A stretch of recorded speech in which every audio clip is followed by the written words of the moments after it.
Coming up on News Live at 6, coming together for an international Thanksgiving. Our Leah Cohn is live at the event with how cultures around the world are sharing one special meal. Plus, some research for an extra few points in class. We'll tell you about the unique opportunity for students on the Hill. And how a local equestrian is beating the odds, taking the reins on her life. News Live at 6 starts right now. This is CitrusTV News Live at 6, your campus news leader. Welcome to News Live at 6. Thanks for joining us tonight. I'm Bradley Hoppenstein. And I'm Olivia Maniscalco. New tonight, as Thanksgiving break approaches, student organizations here on campus are joining together to celebrate the holiday. Leah Cohn joins us live from the Shine Student Center with what makes tonight so special.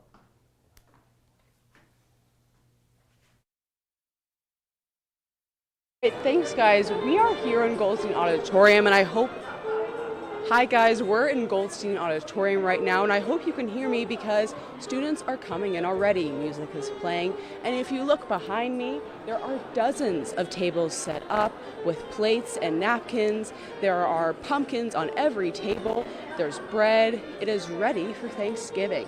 And now I know Thanksgiving break is next week, but we are celebrating tonight for international students who may never have been celebrating Thanksgiving before. We want to celebrate with their peers here at Syracuse University. We're here with the director of the Center of International Services, and I wanted to ask you, why do you think students have been coming back here for almost now 40 years? Absolutely. Thanks for having me on your show. I think it's a wonderful tradition that Syracuse University established a long time ago. Today, we're celebrating the 39th International Thanksgiving Dinner, and it's a wonderful event. I think the students come not just for the pumpkin pie, but they come for the fellowship, to interact with each other, and so they can send pictures back home. You're really going to see the wonderful event that we have is the carving of a turkey on the stage. That's a very popular event.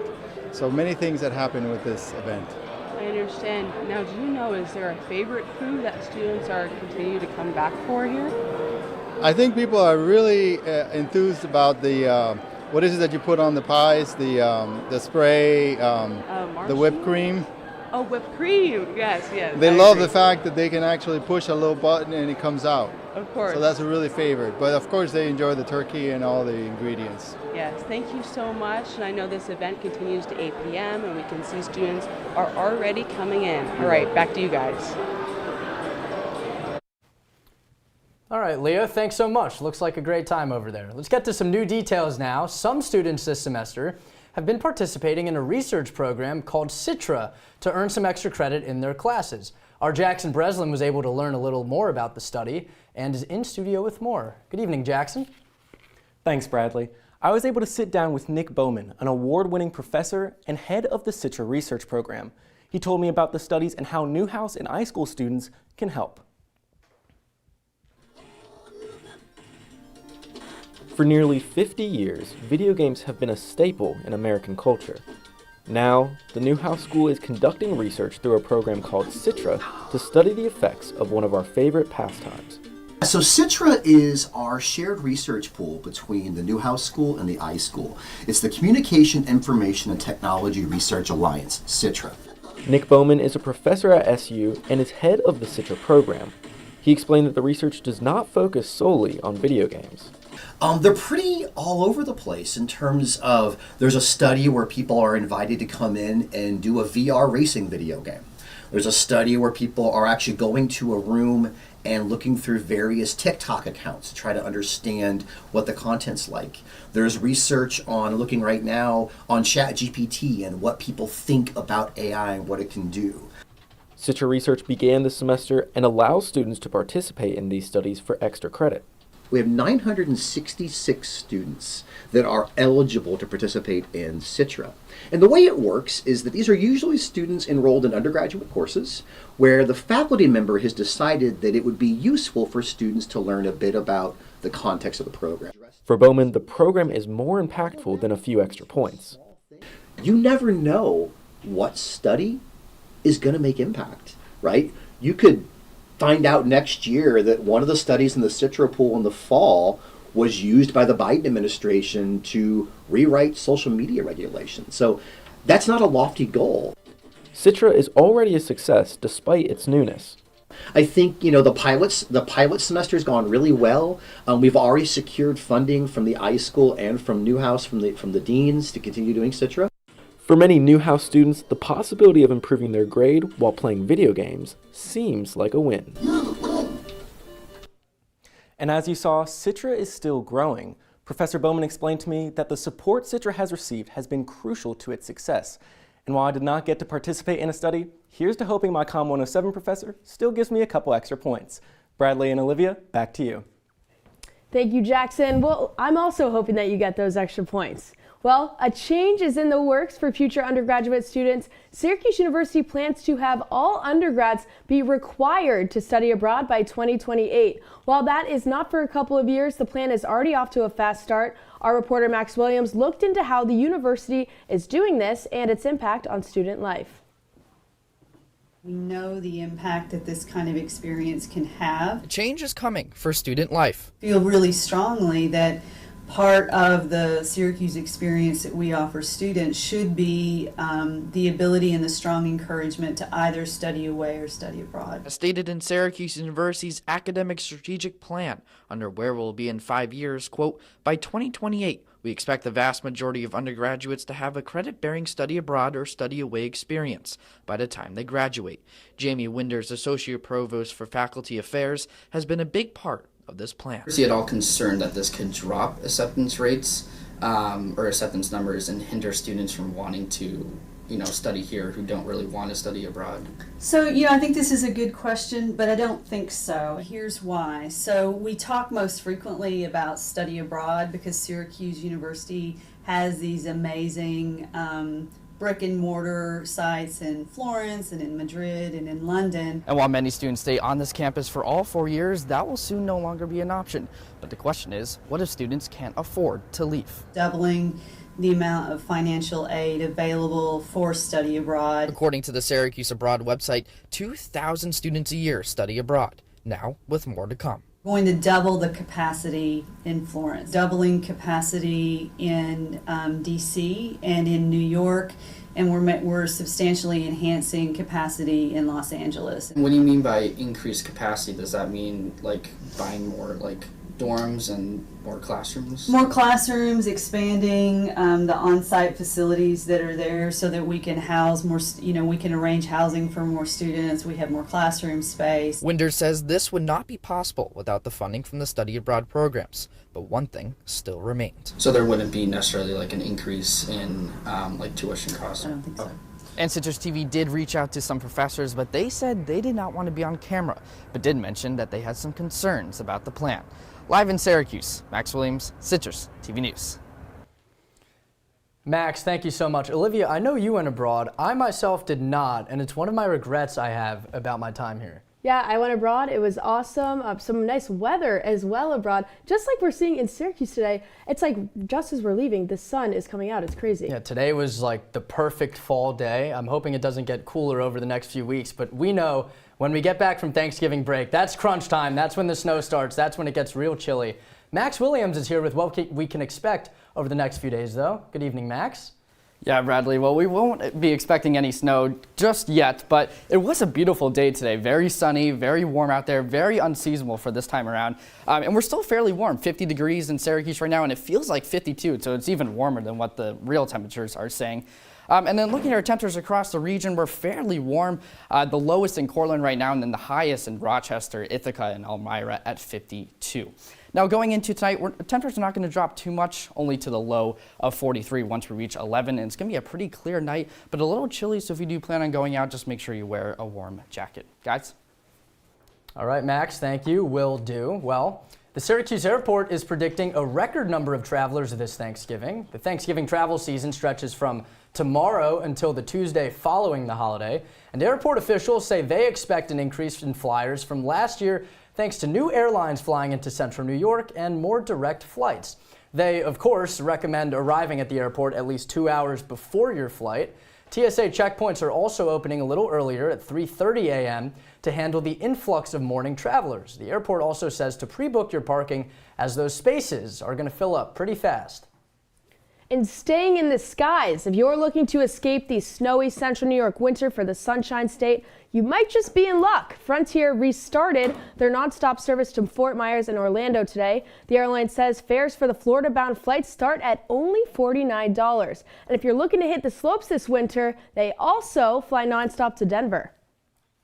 God, can we get them to Fort Lauderdale for me, please? Well, a scary moment for some Wendy's employees in Cicero last night.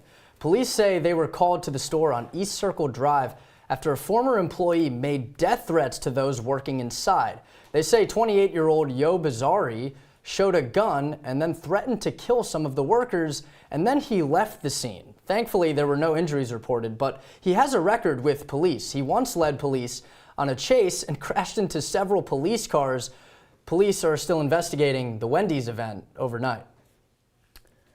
More on crime in Onondaga County. A plea deal is being offered to a Syracuse teen accused of a litany of crimes, including driving a stolen car into an auto dealership in Cicero.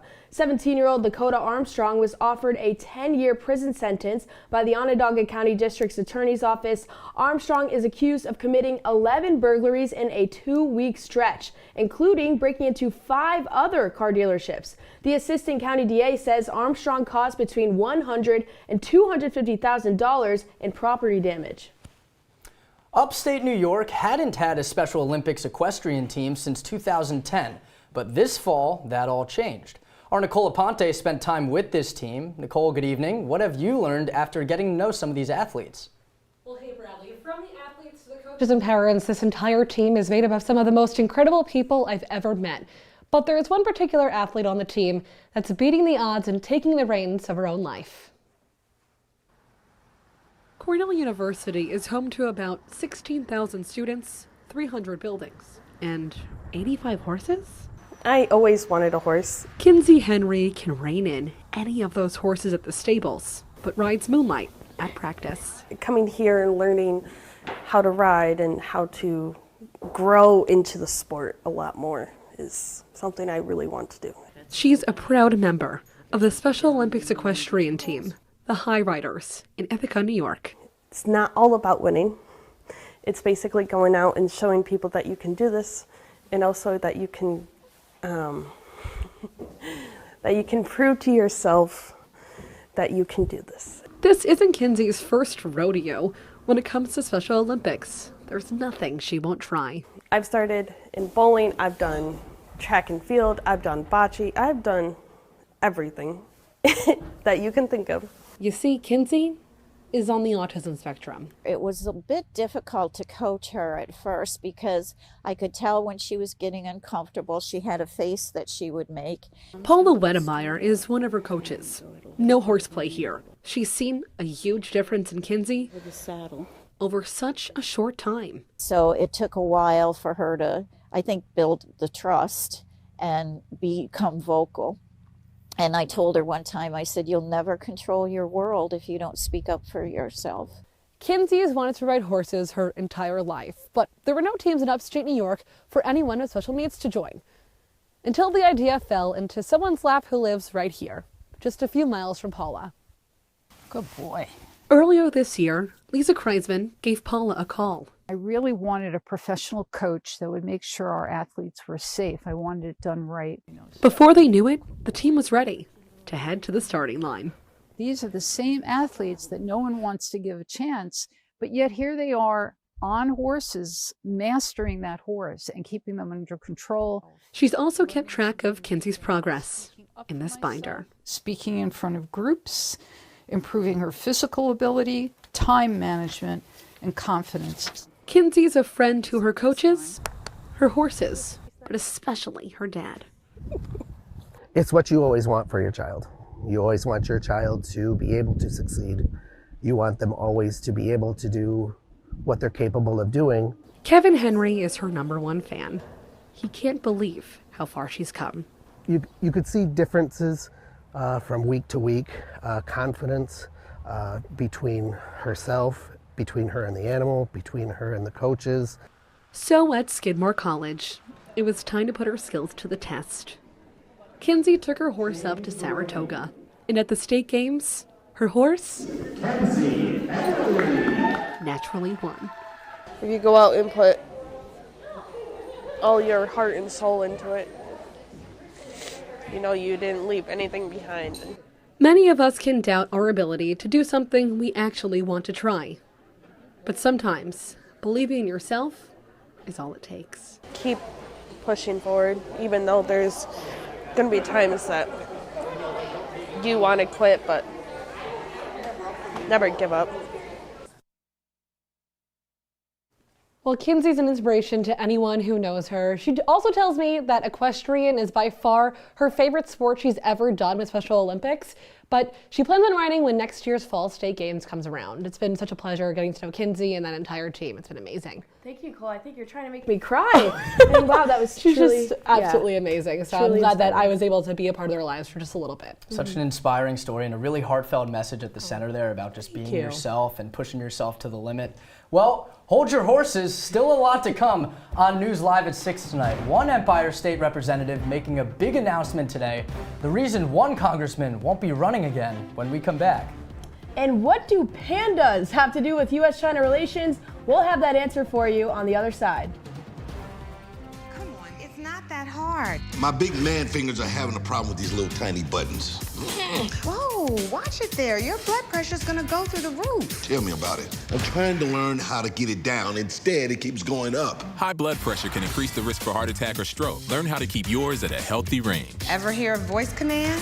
Just say text barbershop to 97779. That's not what I said. Just give me that. Now my blood pressure's up.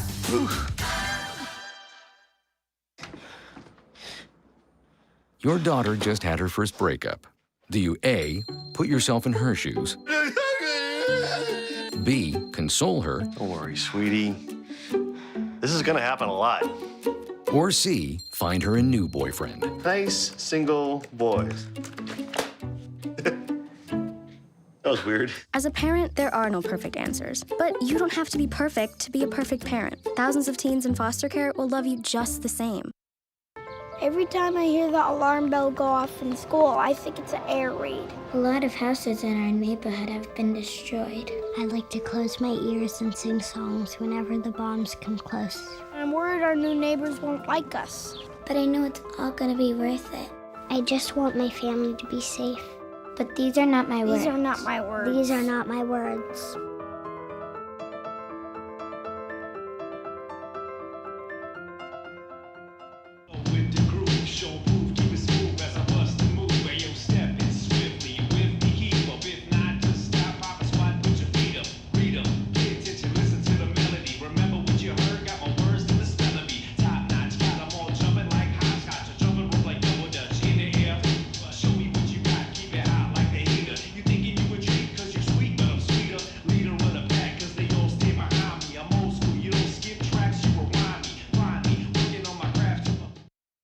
You're watching Citrus TV News live at 6 with Bradley Hoppenstein, Olivia Maniscalco, and Max Williams. Now, your campus news leader continues. Welcome back to News Live at 6. George Santos's time in office is coming to an end. The embattled Long Island congressman announcing today he is not seeking re-election next year after the release of an explosive report from the House Ethics Committee this morning. The report alleges that Santos stole money from his campaign and filed false financial disclosure reports. The Ethics Committee chairman says he will file a motion to expel Santos from Congress on Friday morning. The Republican has already been charged with a 23-count federal indictment alleging he stole from donors. The latest now on the Asia-Pacific Economic Summit. President Biden is attending a dinner tonight with heads of the delegations after making some remarks this afternoon and meeting with Chinese President Xi Jinping yesterday. The two discussed a plan to cut down the flow of fentanyl into the U.S. and agreed to reopen military communication. Taiwan, though, still a key sticking point for the two countries.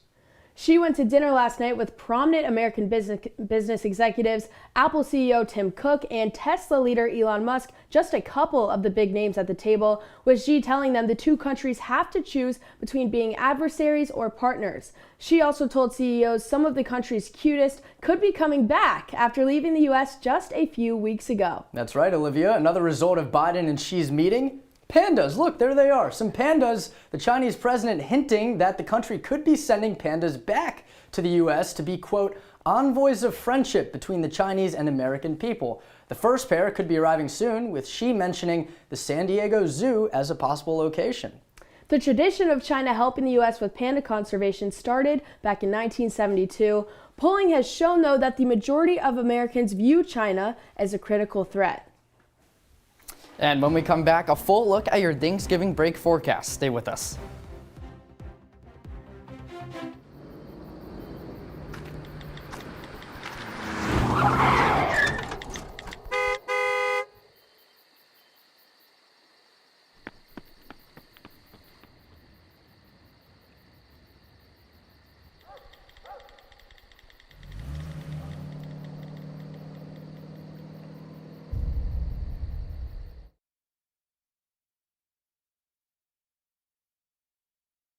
There's one thing you can never have sex without.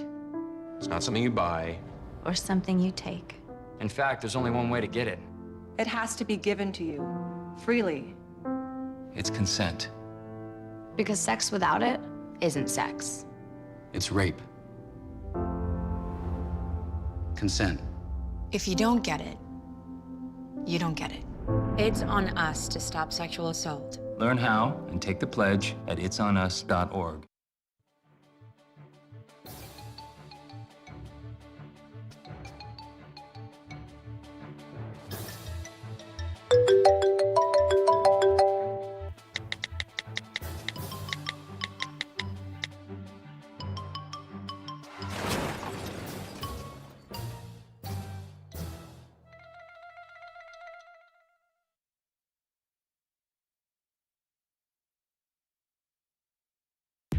From the CitrusTV Weather Center, this is SU's most accurate weather forecast. Welcome back to CitrusTV News. Well, Thanksgiving break is upon us, and so let's take a look at what the weather is going to look like during the week, depending on where you live. So if you live on the East Coast, definitely expect for some showers in the beginning of your break, as we have a pretty strong system coming up towards the south here. It's actually going to hit the hardest in Rhode Island, Connecticut, and Massachusetts area. And then shifting over to our Midwest here and the Great Lakes, same thing. That same storm system is going to hit your area during the beginning of your Thanksgiving break. Now let's shift down to the south here. Looking pretty clear, a few showers in the Louisiana, Alabama area, but Texas looking pretty clear, and Florida just a couple scattered showers. Now looking over at the Rockies and California, a chance for some snow showers during your Thanksgiving break, I would say in the middle of your Thanksgiving break. And then California looking very clear and very warm. And now here's a quick look at your 5-day forecast. And okay, Chloe. Well, Max, coming up in sports, Syracuse women's basketball takes down another non-conference opponent. Plus, the journey to repeat for Syracuse men's basketball, men's soccer kicks off tonight under the lights. That and all the sports on the Hill when we return.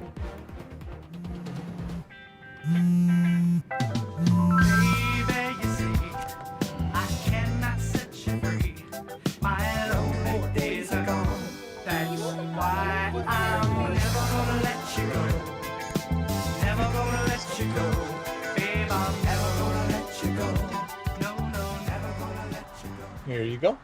Thank you. Thank you.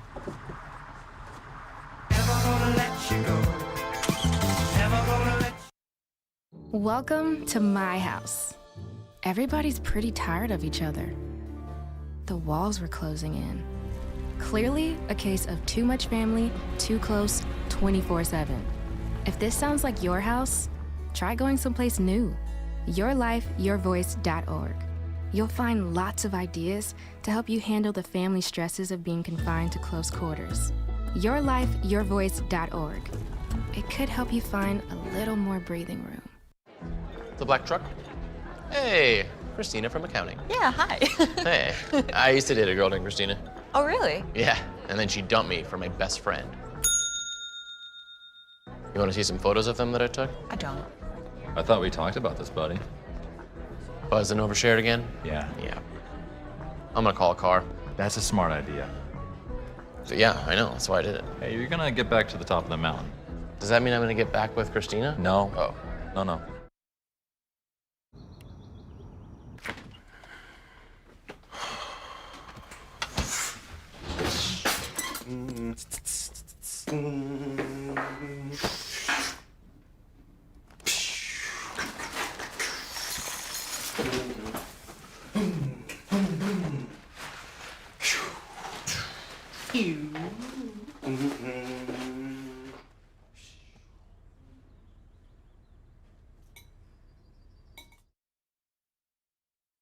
And now, your Citrus TV Sports Report. 3 games, 3 commanding wins for Syracuse women's basketball, keeping their hot streak alive after a dominating performance last night in the Dome. Welcome into sports. I'm Chloe Smarz. Cuse took on Hoppenstein in Game 3 of the 2023 season, another non-conference matchup for Syracuse before they tackle their first ranked opponent this weekend. Against the Eagles, the Orange took control early, going up as much as 13 points in the first few minutes, despite star player Deaja Fair not seeing action until the second quarter. Fair still ended with the team-high 16 points en route to SU's 80-47 win over Coppin State. Veterans stepping up for the Orange offensively, Elena Rice and Isabel Verajao each finished in double-digit figures. And on defense, Syracuse dominated on the boards, grabbing 42 rebounds in the contest. Head coach Felice Legetjak pleased with their group's complete performance. I just thought that we played the game as beautiful as I've seen in a long time. The way we shared the ball, the way we played defense, the way we laughed out there to the point where you saw tonsils. They really enjoyed each other. And to the turf, Syracuse men's soccer, the journey to repeat as national champs matches up under the lights tonight. The Orange take on Boston University in the opening round of the NCAA tournament. A week ago, Cuse's ACC tournament run came to an end, losing to UNC in the semifinals. But all that's erased in preparation for the Patriot League champs. Tonight will be BU's first NCAA appearance in nearly 8 years. But for Ian McIntyre's squad, it's the 8th tournament run under their head coach, with last year's season ending in golden fashion. And that game is currently underway, about 10 minutes in between the Orange and the Terriers. And for the visitors, they actually got going early just a minute ago, scoring a goal. BU is up 1-0 in the early minutes. Not a great start if you're an Orange fan, but history is on your side. Syracuse is 10-0 when playing at SU Stalker Stadium during the NCAA tournament. But be sure to follow Citrus TV Sports on X for in-game updates for the opening round matchup. And on the turf, SU football heads south to Georgia Tech for the road season finale. It's only the second time the Orange traveled down to Atlanta since joining the ACC in 2013. Cuse riding the momentum from last Saturday's win in Big Apple. It was the best rushing game for SU since the 1996 Liberty Bowl. The kickoff between the two teams is set for 8 p.m. this Saturday, guys. Thank you, Chloe. Should be a good game. Coming up next after the break, your wake-up weather. Well, Thomas, you've got pre-diabetes. But with more exercise and a change in diet, it can be reversed. I've tried exercising. It just makes me hungry for bacon. I love bacon, too. And who really likes to exercise? Not me. Me neither. Nobody. So we're good? What? Oh, you still have pre-diabetes. Big time.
Well, when you wake up tomorrow, it's going to be fairly warm with temperatures in the 50s. Guys? All right, Max, thank you. That does it for this Thursday. Citrus TV will be back on November 27th. I'm Bradley Hoppenstein. And I'm Olivia Maniscalco. Happy Thanksgiving.